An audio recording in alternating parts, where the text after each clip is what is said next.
Hello mga dol, ito na naman tayo. Nakatagalog tayo ngayon.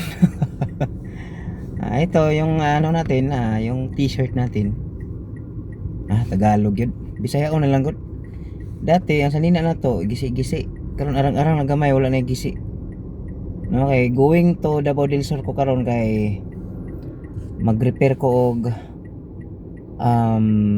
compressor sa hangin ng pahangin gani sa mga ligid inana.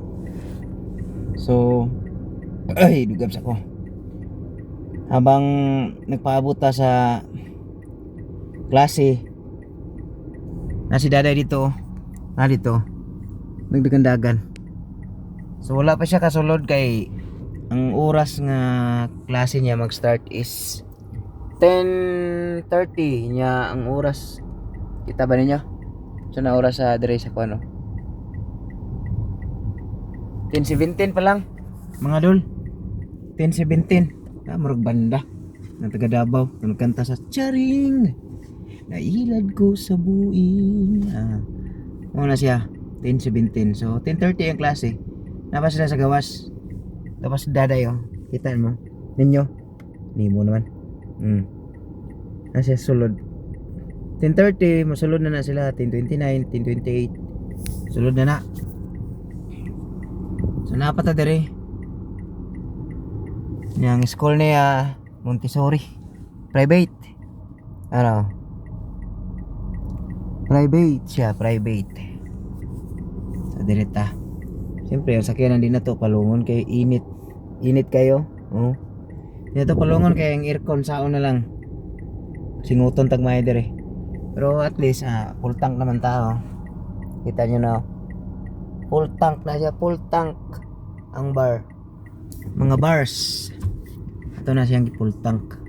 Full tank na dre pero dito sa tangke wala pagkaawas. So nagdiretso lang may pagbangon na mo wala minangapi.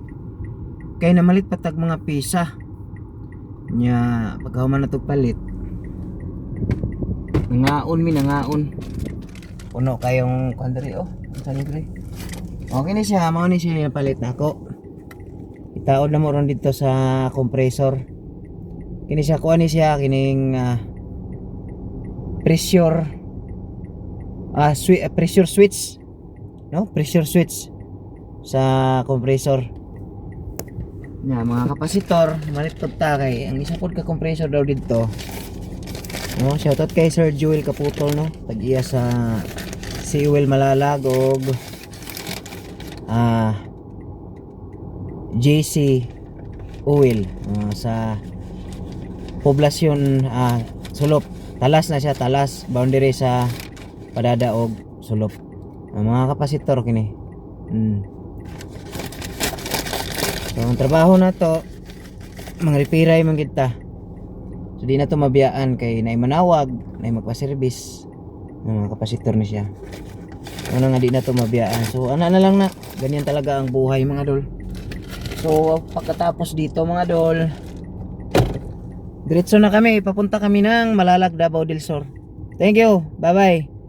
Next time na lang tayo magkanta-kanta kay sige na to kanta-kanta. Grabe, stricto kayo ang panahon karon. Grabe mga copyright. Ngayon copyright nya i-violation dayon ng imuhang example sa Facebook inana tagaan na kagbikil. So magamping lang ta sa mga post na to. Ano na lang isip content creator. Thank you. Salamat sa pag-subscribe. Subscribe po diha pod. Sa mga daan og bag-o na kong subscriber. Thank you. Sa wala pa ka subscribe naman. So basta abang-abang lang maghimog gyapon tagkanta o magkanta-kanta gihapon ta. Mga jolly, mga seryoso nga Bisaya version. Thank you. Bye-bye.